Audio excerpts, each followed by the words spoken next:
पाँव की मोच और छोटी सोच, पाँव की मोच और छोटी सोच हमें आगे बढ़ने नहीं देती।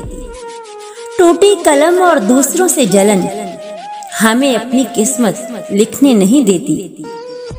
काम का आलस और पैसे का लालच, काम का आलस और पैसे का लालच हमें तरक्की करने नहीं देती।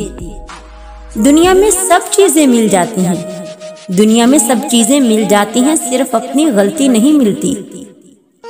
जितनी भीड़ बढ़ रही है जमाने में, जितनी भीड़ बढ़ रही है जमाने में, लोग उतने ही अकेले होते जा रहे हैं।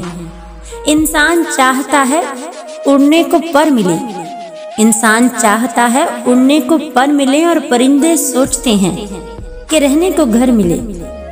लोग हमसे जल रहे हैं, लोग हमसे जल रहे हैं, इसका मतलब हम दुरुस्त चल रहे हैं।